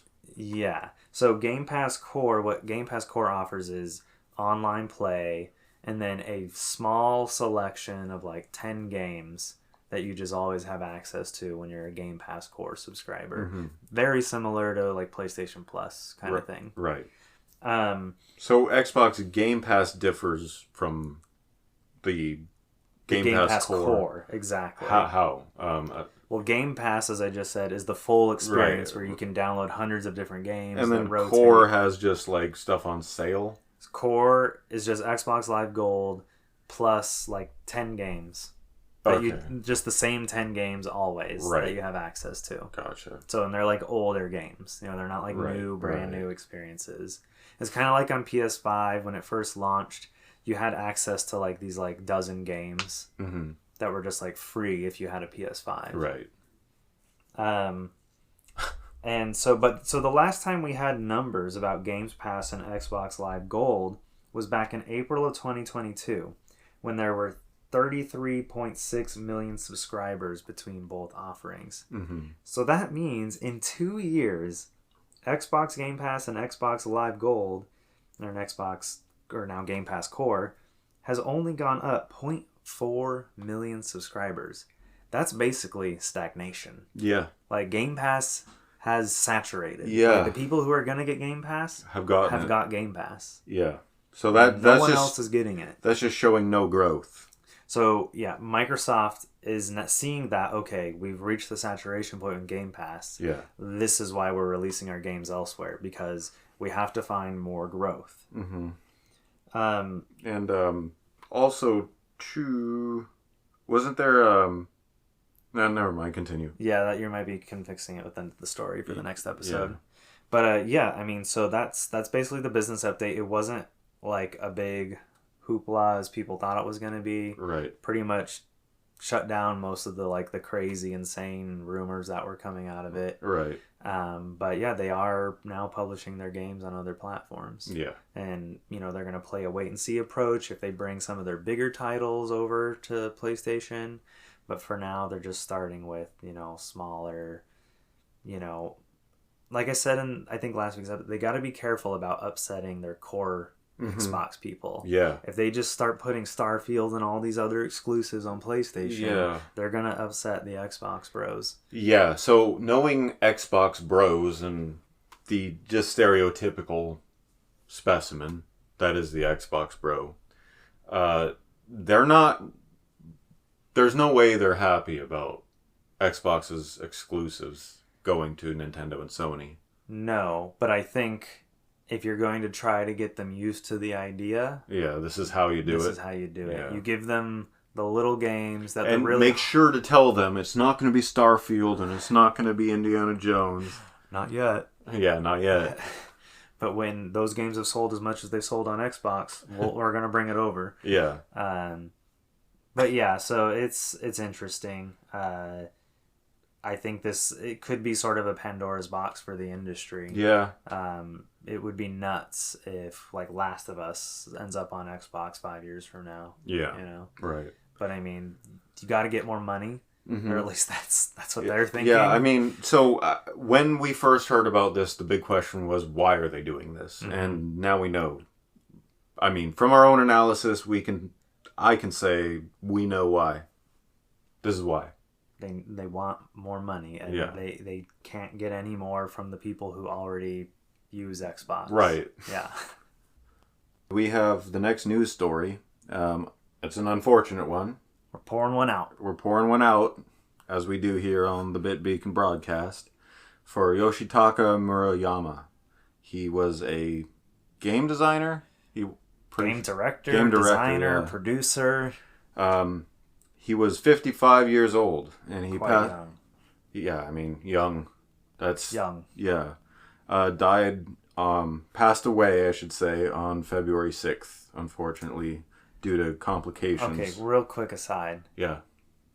Passed away. I don't know. I always feel like that puts like a softness to it. Died. Yeah. Like, I don't he's know. Dead. It's we got to be a little real. Yeah, I feel you on that. Yeah. I agree.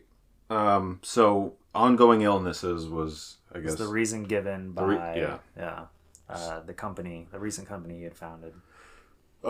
So he's known for directing, producing, and writing the first 3 games in Konami's series on the early PlayStation.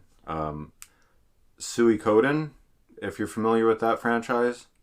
Did that come over here? Oh, yeah. Yeah, it did. Yeah, there's a huge following for it over here. It was a JRPG, which there usually are huge followings for. Yeah, especially that era. Yeah, oh yeah. JRPGs. Mm-hmm. The first one came out in 1995 in Japan, and then 1996 over here. So yeah, it's a Japanese RPG series based loosely on a Chinese novel called Water Margin, which was thought to be written in the 1300s.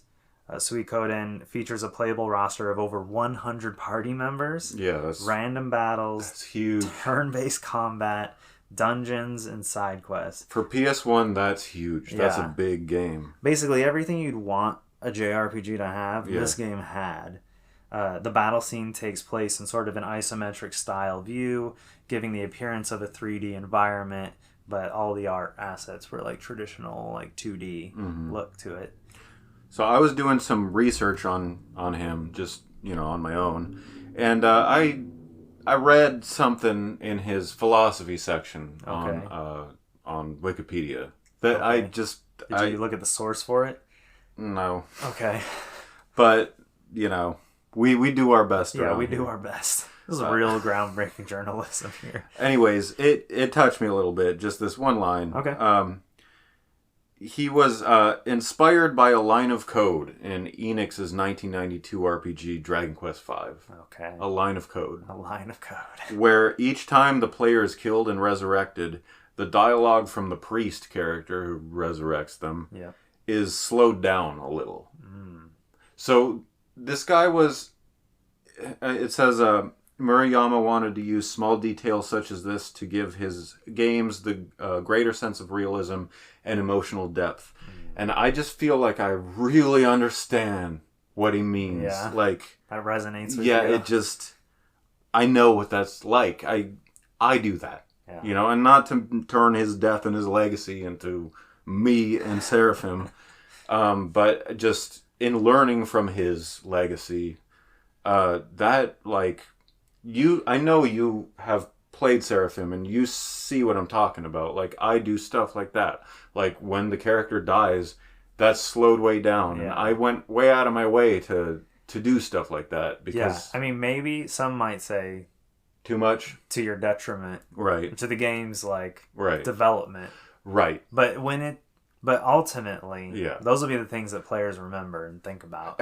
But not even consciously, I think. They're not going to say, oh, look, it's slowed down. Right. They're going to feel that it's slowed down. Right. And I focus on that. Like, I really, like, that's, for me, more important to me than a game's story, even sometimes. But yeah, so that just... I feel like I understand where he came from in his philosophy toward... I mean, just thinking about Dragon Quest real quick, it's like, you're talking to, like, an old priest. So, his speech... And, you're not hearing a voice, but you're, like, the text is appearing on screen, and maybe they adjust the little... Right. Just, like, the pitch of that, so it sounds deeper or something. Or the letters spelling out the dialogue, Yeah, you can convey a lot through those things. Yeah. That's what I love about old games. Yeah, you worked within limitations, and so games on Game Boy and stuff, when they did stuff like that, it was profound. Yeah. Murayama departed Konami shortly before the release of the third Suikoden game, a release on PS2, and founded his own studio, Blue Moon Studio, who produced one game for PS2. 10,000 Bullets. It received a poor reception from reviewers and sold less than 20,000 copies in Japan, though it did receive an international release in Europe, but did not release in the US. Right. I want to say I had heard of that game. I looked it up. It had... I watched some like footage. I was curious. It was like an action game, almost like Devil May Cry-ish. Okay. But didn't quite... it wasn't like... do the execution. Platinum game style. No. I mean, it looks interesting. Like, looking back on it now, I was like, oh, I kind of want to, like, pop that in and check it out, Yeah. But didn't set the world on fire. And so he kind of went into a hiatus from... 2000, around the time I think we were in high school, like 2005, 2006. Right. He didn't do much of anything. Then in 2017, the release of the Alliance Alive for the Nintendo 3DS came out. Murayama served as the game's scenario writer for the game. He joined the project after the initial setting was already developed, but was responsible for developing the story and the characters of the game. Perhaps it was his experience on the Alliance Alive that would kind of reinvigorate him and kind of maybe want him to get back into making games again. Yeah. So in June of 2020, Murayama announced his new studio, Rabbit and Bear Studios, via a Kickstarter project for their new game, Eiyuden Chronicle 100 Heroes. Mm-hmm. As you can imagine, we mentioned Suikoden had 100 playable characters. Clearly a spiritual successor. Yeah. And the Suikoden series has been dormant. Konami's done nothing with it in years and years and years. And this new project, Eiyuden Chronicle 100 Heroes, was a formation of a lot of the key members of the original Suikoden team that worked on the first few games. Right. The Kickstarter campaign raised $500,000 in less than 4 hours, and by the end of the campaign, about a month later, they had raised more than $4.5 million. In the wake of the Kickstarter success, interestingly, Konami has unveiled remastered versions of the first two Suikoden games are set for release sometime this year in 2024. Now it's 2024, and Eiyuden Chronicles 100 Heroes is releasing in May of this year. Mm-hmm. The project that was announced back in 2020 with the Kickstarter is now finally coming out. And Murayama, unfortunately, will not be around to see it get into the hands of the players and the people who help support basically making his dream come back. Yeah. That's sad, but at least he got that out. At least he got that development cycle done. He was the director on this new game and also did the scenario for it. My understanding was that his work was completed. There's actually a statement from his studio that I'll read right now that kind of talks about Rabbit and Bear Studios. Rabbit and Bear. A great name. Yeah. They have a really... Or Bear and Rabbit, sorry. Yeah, their little logo is very cute. You put Rabbit and Bear up here, and then it's Bear and Rabbit down here. Well, I got it a little mixed up. It's Rabbit and Bear Studios. Okay. So here's the official statement that they put out. Hello, everyone. It's with a heavy heart and deep sadness we must inform you that the scenario writer and head of Rabbit and Bear Studios, Yoshitaka Murayama, has passed away on February 6 due to complications with an ongoing illness. Murayama first began this journey of the creation of Eiyuden Chronicle 100 Heroes in 2020 through the support of his very loving fans on Kickstarter. Throughout the 3+ year development of the game, it was always the passion from his fans that continued to drive his creative vision and motivate him to put his all into the project. His hard work on Eiyuden Chronicles as a scenario writer was finished, but as his coworkers and friends, it saddens us to know that he won't get to see the reactions from his fans. However, even with those feelings, we need to accept the reality that he is no longer with us and continue to push his dream forward by releasing Eiyuden Chronicle to the world. We want to maintain his legacy and vision with this game and know that he would have wanted the rich world he created with Eiyuden Chronicle to live on. His family sincerely appreciates your prayers and support, but asks for privacy and that no flowers, mail, or other offerings be sent. We will have more information on organizational changes to Rabbit and Bear, as well as change to some of the Kickstarter rewards in the near future. For now, we appreciate your continued support. So, interesting line at the end there. Changes to Kickstarter rewards. Yeah. I believe that was because some of the rewards included signed copies. Or meeting him or something? I don't know about meeting him. Maybe there was some virtual meet and greet style thing. Okay. I know shortly before his death, they actually on their Twitter account gave they did a contest, not a contest, but retweet for a chance to win a signed poster from the dev team. And there's a picture of him sitting with the dev team and holding the signed poster. Yeah. And they gave away 2 of those. Oh, okay. Via Twitter. Jeez. And he didn't look particularly well in the photo that I saw. He looked a little haggard, a little worse for wear. But kind of crazy that these 2 lucky people are gonna have maybe some of the last things he signed for the game even. Imagine that's got to be a priceless treasure for those people. I tried. I retweeted it, but I did not win. sad. It's always gonna be sad when we lose a game industry legend. Yeah. But we will carry on. Yeah, the show must go on. The show must go on. Even they said it themselves. We have to accept the fact that he's not here anymore. You don't have another option. Yeah, I mean, I think they have big plans for Aiden Chronicle. Yeah, like they envision like a whole new franchise, which is what he would want. Yeah, that's what I would want. Yeah, you know. So that's good that and he was the founder of the studio, so they mentioned like we're gonna have to figure out some organizational changes here. Yeah. So I mean, yeah, they're kind of getting real, but it sounds like they want to stick around for the long term and not just put one game out. Right, and then shutter. Yeah, that's not what he would want. No. Yeah. So our next news story. So again, well, real quick, let's just virtually pour some out. Oh yeah. Everyone. Yeah, tip everybody. your glass. One for me, one for my homies. Okay. Next news though. Not as sad, at least not for us. Some PlayStation gamers might not be reacting too great to this news. Yeah. But PlayStation, Sony president, I should say, Hiroki Totoki, love that name. Yeah. What a perfect name. Great name, yeah. Hiroki Totoki. You won't forget it. Nope. Perfect for a president. He said regarding he was addressing shareholders when he made this statement. Yeah, okay. So keep in mind, people, talking to investors. Yeah. Not the public, not the press, not the media. Right. But this information, of course, gets out right. to everyone eventually. So he said, regarding first-party software, we aim to continue to focus on producing high-quality works and developing live service games. But while major projects are currently under development, we do not plan to release any new major existing franchise titles next year, like God of War and Marvel Spider-Man 2. So basically, what he's saying is this coming year, do not expect any big tentpole major releases that are going to, sell 10 plus million copies. Mm-hmm. No God of War, no Horizon, no Marvel Spider-Man.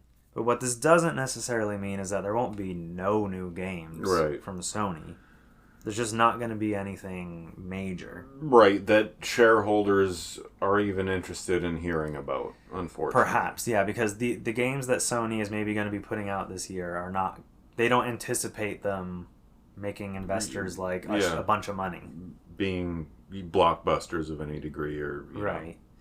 So that what this means is that until at least March 31st of 2025, players should not expect anything major. Big budget. Yeah, big budget tentpole releases.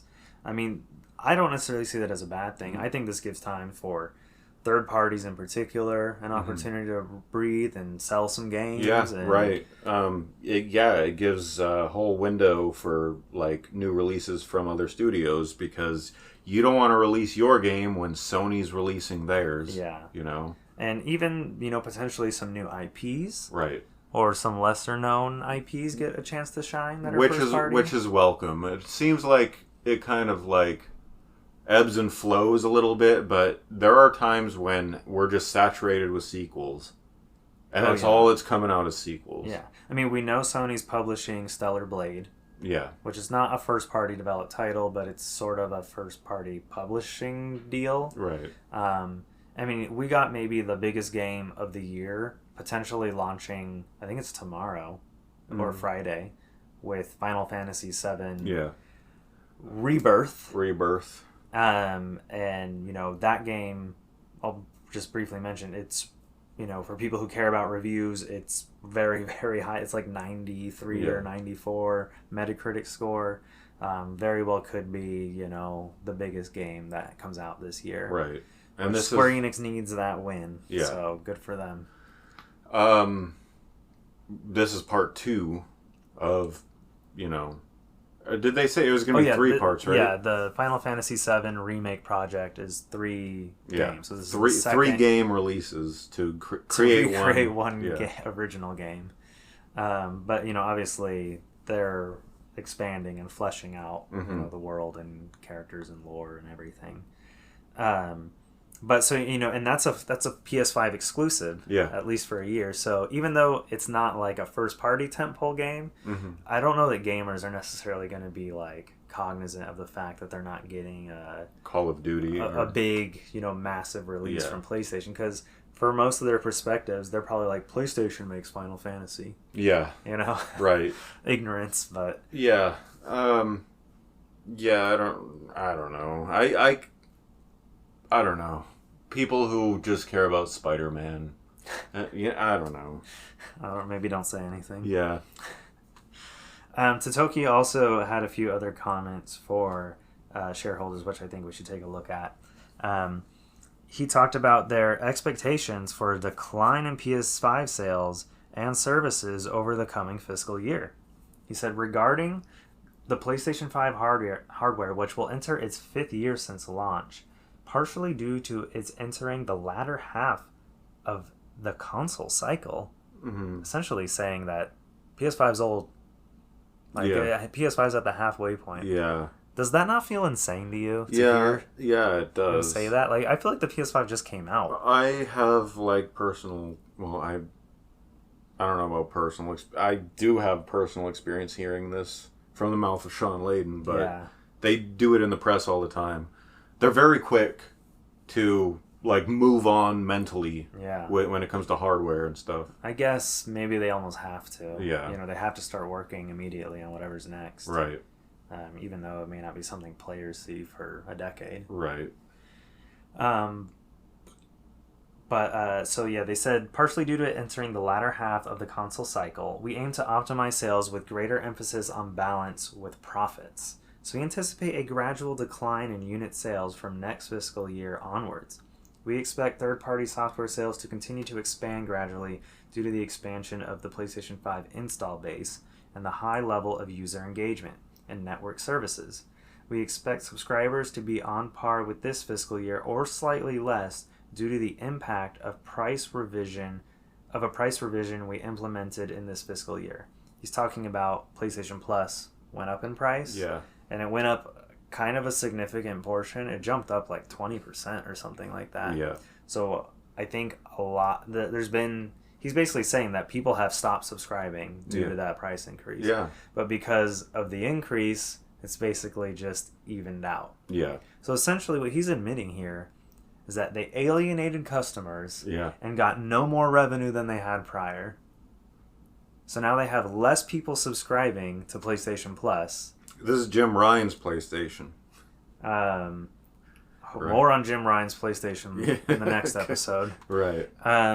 But that's kind of crazy. It's like, why did they do the price increase? All they did was upset people, lose subscribers, and they didn't gain any more money. In fact, he says they might lose money compared to the previous year. But because it had immediate results. Right. That's the only reason. Yeah. And they'll figure the rest out later. Yeah, I mean, I'm sure over time subscribers will come back. Right. I don't know. I think Sony's solution to their PlayStation Plus problem that they have now is they need to introduce a new tier that the only thing it offers is online play. Yeah. I don't have time to play all these free games they keep right. I don't have time to play the games I want to play. That would not be conducive to their incentive, because they probably know that there's a bunch of people like you that would jump down who need that specifically. Yeah. And I don't know, if they can sell you a bunch of free games that you're paying for that you don't ever play. Right. They're going to take that. Yeah, I mean, I don't know. Xbox is trying to find ways to expand their reach. Mm-hmm. And Sony, it seems like they're doing the opposite here. Yeah. If you want to find new ways to expand, you need to find cheaper ways to get people involved in your ecosystem. Right. And I think that's an avenue that they should explore. Whether they agree, I mean, like you said, they're probably worried that there's going to be a bunch of people who, at the moment they have the opportunity to jump down to a cheaper tier, they would do it in a heartbeat. If all they need is online play, they can just buy that by itself, So no one's going to even subscribe. Very few people are going to subscribe. I don't know. Yeah, I don't know. I mean, it might be an immediate, loss, but I think over time it might... I mean, it's up to they have to make it attractive Right. to subscribe to the higher tiers of the service. Unfortunately, shareholders want immediate results Yeah. for the next quarter. Right. And then, it's up to Sony to figure out how they're going to repair their long-term damage. Yeah. Crazy. Yeah. Totoki also commented on his new role as chairman of Sony Interactive Entertainment, aka PlayStation. Yeah. It was funny. He's the president of Sony, and now he's also the chairman of SIE. Yeah. Basically, sort of taking over Jim Ryan's responsibility. Who's, by the way, Jim Ryan has not left PlayStation quite yet. Yeah. He's still there. He's still there. Still doing stuff. Making layoffs. We'll talk more about that next episode. So he said this: I also visit studios, and everyone is working really hard to fulfill their responsibility to try and optimize the business, and I understand that. But overall growth and sustainable profitability or increasing margin, how will that translate to these goals? I don't think people understand that deeply. I think that is the problem of the organization. So as far as I'm concerned, I try to understand what is happening in the company, in the industry, and also in the perspective of the analyst, and try to explain in a transparent manner so that people can recognize and notice these issues so that we can have a harmonized approach going forward. That is a very general comment since I became chairperson. There are concrete points which I will not go into today.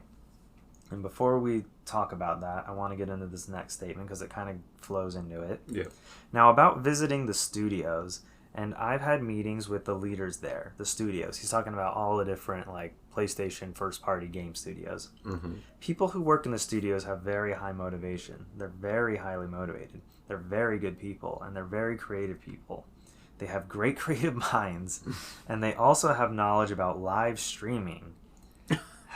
What? Yeah, I know. This is like a translation from Japanese. Okay. It wasn't the official corporate translation that was released Got it. later.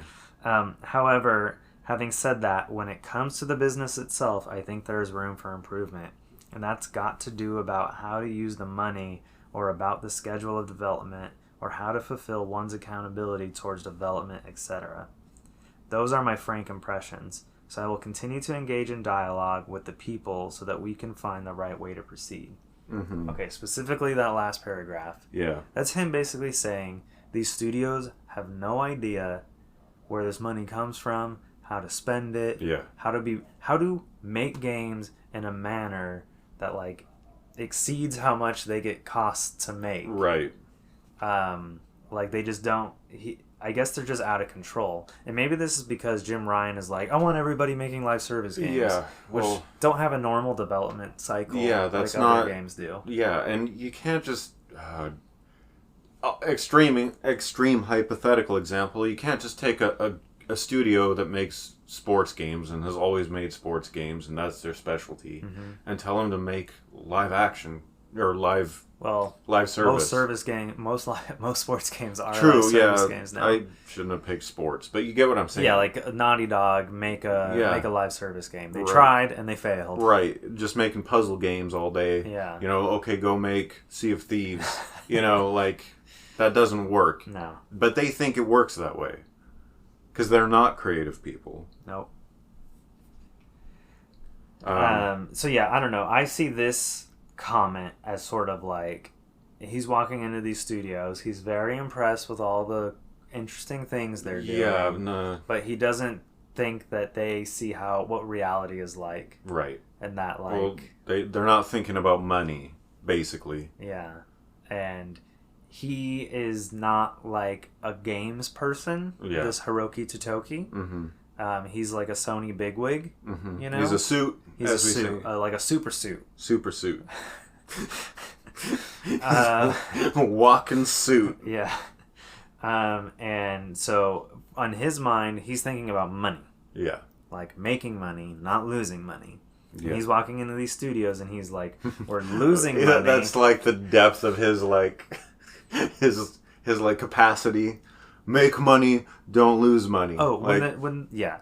That's like it's like the little levers go up and down. That's like 2 dials in his head. That's all he's got. Yeah. Like, I mean, just like when he's like, "Oh, these are all interesting, smart people." Yeah, look creative. at wow. Whoa, whoa, whoa. Yeah. Tatoki-san, check this out. Yeah, You know? it's just like looking at shiny stuff. No, when this guy's coming into your office, if you're in charge of the studio, Oh yeah. you're crapping bricks. Oh yeah. You are. Yeah. Like, this is not a good thing that this guy is here. You tuck your shirt in. Yeah, and you're. Yeah. Look at this. Look. Red alert! The alarms Yeah, are going off as right. people are Everybody walking in. wrap everything up. Yeah. Tie it up. Like just Mickey Mouse it on the back end. No goofing today. Yeah. Just patch everything. Get everything working. If it's not working, just cut it out. Yeah. So yeah, this is scary, and it's going to lead into a piece of news in the second episode we're recording tonight that is, upsetting. Yeah. So you can only imagine what that is. Yep. But before we wrap this episode up, we mentioned in episode 21 that there was this rumor of a Nintendo Direct that was maybe getting bumped because of the Xbox business update. Well, that's what happened. Yeah. The Direct got bumped to last week and is now, it's out. It's happened. Mm-hmm. And we're going to address it first thing in the next episode. Yeah. So you'll have to jump over to that, which will be releasing just a couple days after episode 22. End transmission.